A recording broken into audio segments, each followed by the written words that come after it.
नमस्कार, मी विनोद घाडगे. एबीपी माझाच्या या विशेष कार्यक्रमात स्वर अशोक या विशेष कार्यक्रमात तुमच्या सगळ्यांचं अगदी मनापासून स्वागत. निमित्त आहे ज्येष्ठ संगीतकार, आपल्या सगळ्यांचेच लाडके संगीतकार अशोक पत्की काका यांच्या वाढदिवसाचं.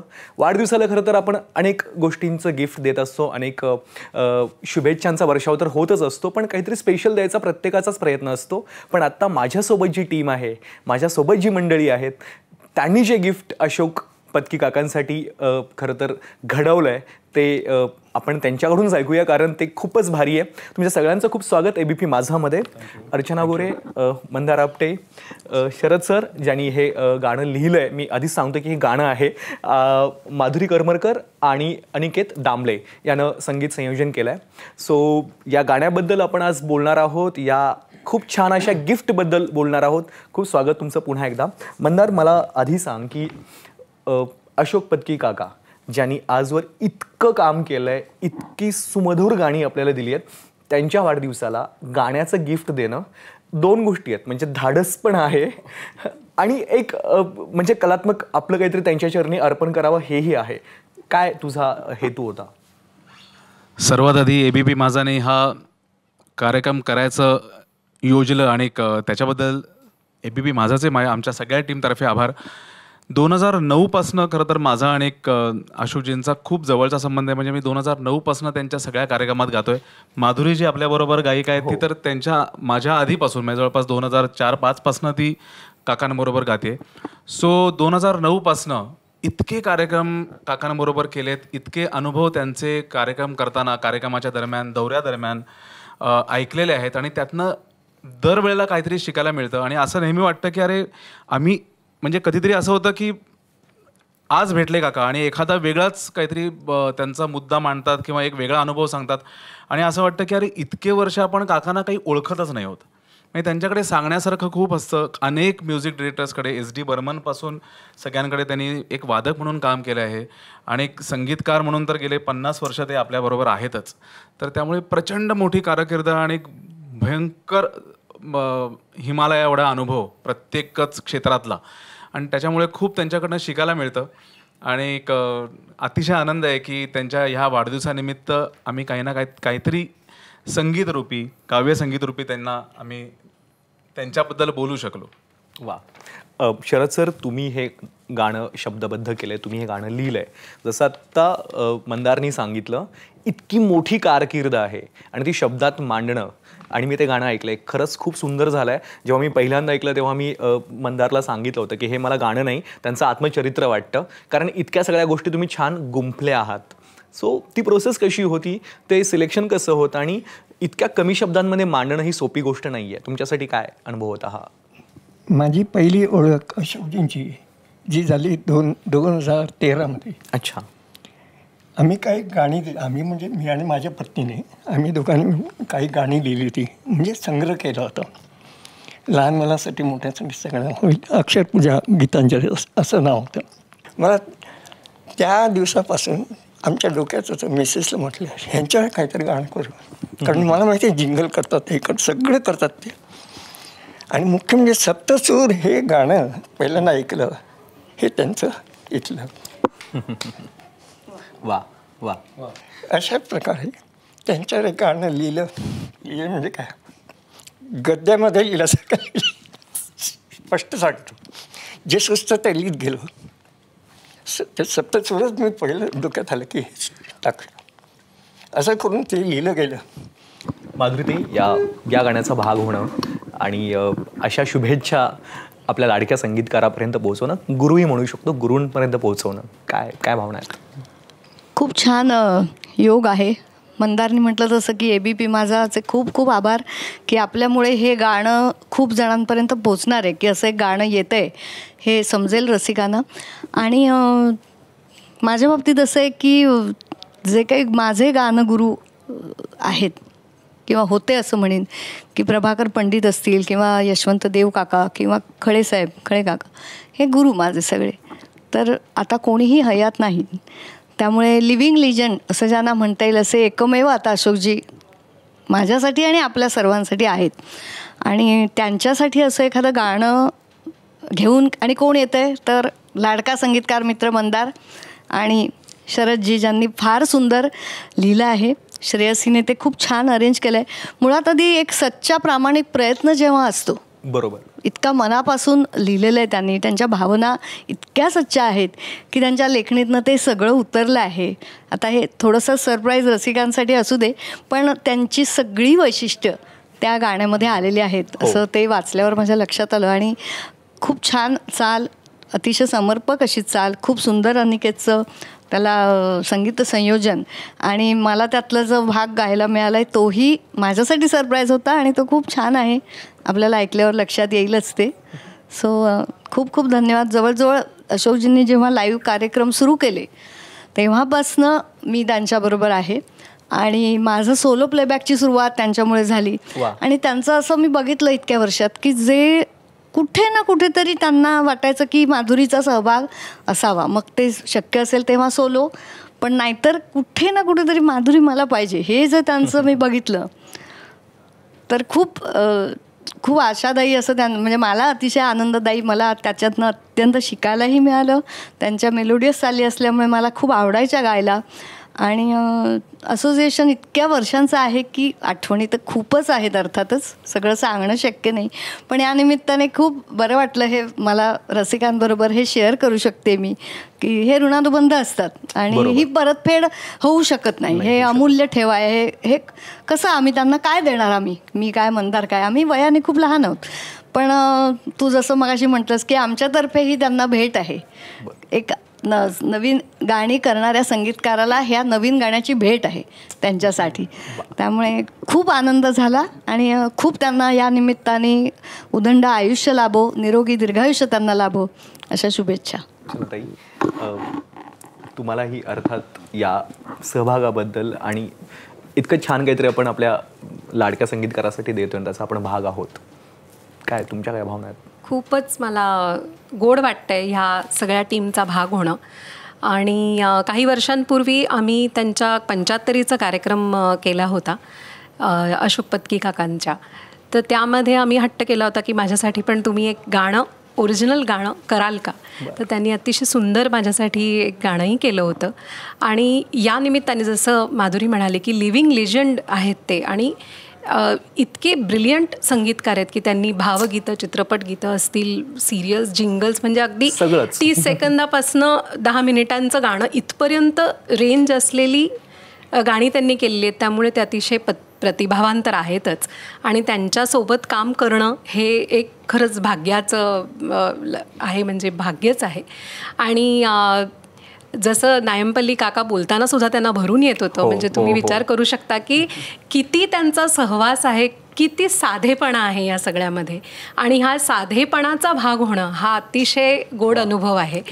कारण मला अगदी खरंच असं वाटतं की अशोक पत्की काकांना हे गाणं खूप आवडेल. काका, तुम्ही खूप मनापासून हे सगळं करताय. आणि त्यांनी खरंच तुम्ही म्हणालात तसं की संपूर्ण त्यांचं चरित्रच या शब्दांमध्ये मांडलेलं आहे, आणि त्याला अतिशय गोड आणि समर्पक चाल मंदारची आहे. आणि त्यांनी या सगळ्या टीमचा भाग करून मलाही गायला घेतलं. तर काकांना 83व्या वर्षाच्या खूप खूप शुभेच्छा. आणि हे आमचं गाणं सर्वांनाच, काकांनाही आणि सर्वांनाच खूप आवडेल अशी माझी काय इच्छा आहे. पण नक्कीच, आणि मला खात्री आहे की ते नक्कीच आवडेल, कारण ज्या सहजतेबद्दल तुम्ही बोललात, की जी सिम्प्लिसिटीबद्दल बोललात ती आहे, आणि जेव्हा आपण आतून काहीतरी येतं ते खूप सात्विक म्हणू शकतो आपण, इतकं ते सहज झालंय असतं, ते सगळं मनाला भिडतं, आणि ते तसंच झालंय. सो खरं तर या शब्दांना आणि संगीताला सजवणं हा भाग अनिकेत तू सांभाळलास, अरेंज केलंस तू सगळं म्युझिक. जी सिम्प्लिसिटीबद्दल आपण आता बोलतोय, ज्या सहजतेबद्दल बोलतोय, ती जपणं हे म्युझिक वाद्यांमधून जास्त होतं, तिथेही होतं ते. सो ते कसं जपलंस तू? खरं सांगू का, माझी आणि पत्की काकांची कधी ओळख नाही आहे, म्हणजे कधी झाली नाही, किंवा मी त्यांना कधी भेटलो नाही, कधी योग्य झाला नाही. आणि एवढा स्पेक्ट्रम आहे त्यांच्या गाण्याचा, म्हणजे टांगटिंग टिंगापासून ते मिले सूर मेरा तुम्हारापर्यंत हा जो काही स्पेक्ट्रम आहे, तर ह्याच्यात आपण अरेंज केलेलं गाणं कुठे नक्की बसेल आणि कसं बसेल हे एक थोडं दडपण होतं मला सुरुवातीला. पण मला मंदारने जेव्हा गाणं पहिल्यांदा पाठवलं आणि मी ते ऐकलं, आणि त्यांनी मला विचारलं की कसं वाटतंय. जनरल एक कन्व्हर्सेशन असतं अरेंजर कंपोजरचं, त्याप्रमाणे. सो मला ते ऐकल्यानंतर एवढं छान वाटलं की मला अक्षरशः म्हणजे ते अशोकजी असे मला डोळ्यासमोर उभे राहिले त्या गाण्यातनं. म्हणजे इतकी छान चाल, एवढे छान सोपे शब्द, आणि हे सगळं ऐकल्यानंतर म्हटलं की हे आपण मस्त करू शकतो, छान करू शकतो. म्हणजे त्यांचं जे व्यक्तिमत्व आहे ते मला समोर दिसतं आहे आणि मला अजून वेगळं काहीच करायला लागणार नाही आहे असं. म्हणजे ते खूप सहजी होऊन गेलं. म्हणजे त्याचं जे संगीत आहे, म्हणजे त्याच्यात वापरलेली वाद्य असतील म्हणा, किंवा ओव्हरऑल साऊंड गाण्याचा, ते फार सहज माझ्याकडून त्यामुळे होऊन गेलं. म्हणजे ह्याचं श्रेय खरंच काका तुम्हाला आणि मंदारदा अर्थात तुला हे आहेच. आणि अजून श्रेय द्यायचंच म्हटलं तर अर्थात अशोक पत्की सरांना आहेच. पण त्यांच्यासाठी असं एखादं गिफ्ट देणं, म्युझिकल गिफ्ट देणं, ही माझ्यासाठी खूप मोठी गोष्ट होती. आणि आय होप त्यांना हे खूप आवडेल. नक्कीच. आता हे गिफ्ट घेऊन त्यांच्याकडे जाणार आहात, काय वाटतं? थोडी धाकधूक पण असू शकते.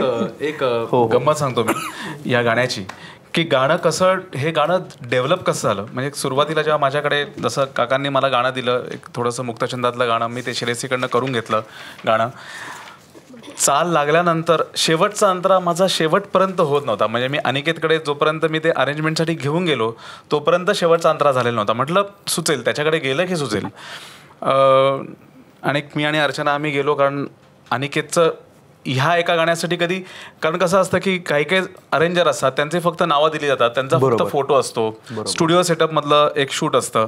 पण मला अनिकेतचं शूट हवं होतं प्रॉपर, की ह्या गाण्यामध्ये तोही व्यवस्थित दिसतोय, नुसता आपला एक फोटो कुठला तरी क्रॉप करून लावला असं नको होतं मला. म्हणून मग अर्चना पण आली होती माझ्याबरोबर शूट करायला. आणि मीही त्याला गाणं गाऊन दाखवलं. त्याचा पहिला अंतर आहे की असो तर आधी शब्द किंवा स्वर आधी येतात. म्हणजे दोनही प्रकारचं काम अशोकजीने केलंय, की उत्तम कवितेला पण त्यांनी चाल लावली आहे, नुसत्या ट्यूनवर त्यांनी शब्द लिहून घेतलेत, प्रसंगी ट्यूनवर त्यांनी स्वतः शब्द लिहिलेत, जे आपण सप्तस्वर म्हणून ऐकतो, की जे एक स्वतः उत्तम स्वतंत्र कविता आहे. असो तर आधी शब्द कधी हे स्वर, म्हणजे ही गिव्ह अँड टेक आहे. बरोबर. म्हणजे असो तर आधी शब्द कधी स्वर आधी येतात. म्हटलं, मग मी म्हटलं अर्चनाला की हे तू गाशील का एवढं, असं काहीतरी आपण हे डुएट फॉर्ममध्ये करूया. असं करता करता हे गाणं, जे माझं आधी सोलो गाणं असणार होतं, ते मला असं वाटलं अनिकेतकडे गाताना की हे डुएट असलं पाहिजे. म्हणून मग मी अर्चनाला इन्व्हॉल्व करून घेतलं की तू आता हे गा, मग आता तू ह्या ओळी पण गा, मग हा अंतरा तू आता गा. असं करता करता करता लताबाईंचा उल्लेख ज्या गाण्यामध्ये आहे, म्हटलं इथे मी परत येऊन थांबलो की आता इथे काहीतरी आपल्याला हा विशेष अंतर आहे. आणि मग त्या अंतरासाठी मला पटकन माधुरीचं नाव आठवलं, की आम्ही इतके वर्ष आम्ही एकत्र आहोत. जसं त्यांनी सगळ्यांची नावं घेतली, गुरुस्थानी असलेल्या व्यक्ती, त्याच्यामध्ये खळे काका पण आहेत. अशोक पत्कींबरोबर आम्ही गेले 14-15 वर्ष मी काम करतोय स्वतः. आणि त्याच्यामुळे मला वाटलं की इतका मोठ्या व्यक्तीचा अंतरा मी नाही गाणार. मग म्हटलं की जी माझ्यापेक्षा ज्येष्ठ आहे आणि जिनी माझ्यापेक्षा जास्त वर्ष या सगळ्यांबरोबर काम केलं आहे, तिचा तो हक्क आहे की इतक्या मोठ्या व्यक्तीचं नाव ज्या अंतरामध्ये ते माधुरीने गावं. तर त्याच्यामुळे जे मी एकटा गाणार होतो ते आम्ही मग दोघं गायलो, मग ते तिघं झालं. असं मिळून ते गाणं, एक त्याची प्रोसेस पण त्यामुळे खूप मजा आली मला, की हे काहीच ठरत नव्हतं आणि करता करता ठरत गेलं गाणं हे. वा. आणि ह्यात जास्त मजा असते. येस. अशोकजींच्या स्वभावाप्रमाणे, म्हणजे त्यांच्या गीत मनातून असा अर्थ मी घेतलाय. बरोबर. आली जुळक स्वरांची त्यांच्या डोक्यामध्ये नेहमीच भरत असतात. पण ते आली जुळक स्वरांची त्यांची गाणी पण अशी जुळूक आल्यासारखी गाणी असतात. बरोबर, असं मला नेहमी वाटतं. हो. दुसरी गोष्ट, ही चाल जी लावली आहे आणि त्याने अरेंज इतकं सुंदर केलं. हो, खूप सुंदर केलं. मला इथे एकच म्हणावं असं लागतं, म्हणतं अशोकजींनी सिंगर्स महाराष्ट्रामध्ये पुढे आणलं त्यांना. हो. एकच शेवटचा प्रश्न असेल की आता जाणार आहात, त्यांना हे गिफ्ट त्यांच्यापर्यंत पोहोचवणार आहात आणि ते ऐकणार आहेत, तुम्ही जे सगळ्यांनीच मिळून जे केलं ते, काय वाटतं, काय भावना आहेत आत्ता? सरप्राईज असणारे आणि आनंद असणारे की एवढे सगळे जण जे त्यांच्याबरोबर इतकी वर्ष असोसिएटेड आहेत, त्यांच्याकडून झालेली निर्मिती ना, त्यामुळे तो एक नक्कीच संगीतकार म्हणून एक विशेष आनंद असतो, कारण इतकी वर्ष आम्ही त्यांची जुनी गाणी आम्ही कार्यक्रमातनं नेहमीच गात आलो. बरोबर. हां, याच्यावरून आठवण आली की रेडिओसाठी भावसरगमसाठी मी आणि मंदारनी एक ड्युएट गायलं होतं आणि मग आम्ही त्यांच्याकडे हट्ट करून एका कार्यक्रमात की हे गाणं आहे, आम्ही दोघे ओरिजिनल गायक आहोत, तर तुम्ही हे घ्या ना कार्यक्रमात. तर ऐकलं होतं त्यांनी आमचं आणि आमच्या आवाजातलं ते गाणं आम्ही कार्यक्रमातनं गायलं पण होतं. तर अशा प्रकारचं अजून एक नवीन गाणं या निमित्ताने आणि शरदजींचे खूप धन्यवाद यासाठी की त्यांच्यामुळे हे त्यांची निर्मिती आणि त्यांचे शब्द यामुळे हे होत आहे. हां, आम्ही खरं म्हणजे गायक हे शेवटी माध्यम असतात ना, बरोबर. भाव पोहोचवण्यासाठी आमचा आवाज हा माध्यम असतो, त्यामुळे आमच्याकडे काही आल्याशिवाय आम्ही काही करू शकत नाही. पण एवढे उत्तम शब्द आणि चाल मिळाली त्यामुळे हे शक्य झालं.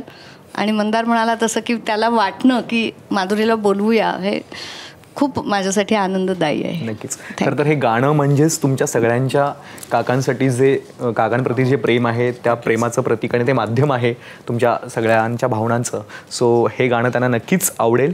आपण काकांना खूप साऱ्या शुभेच्छा देऊया. अशीच उत्तमोत्तम निर्मिती त्यांच्याकडून होत राहू दे. खूप छान छान गाणी आपण ऐकत राहू त्यांच्याकडून. खूप साऱ्या शुभेच्छा पुन्हा एकदा अशोक काकांना आणि तुम्हा सगळ्यांनाही. तुम्ही इथे आलात, वेळ दिलात आणि एक छान गाणं आम्हाला ऐकवलं. Thank you so much. मनापासून धन्यवाद. थँक्यू.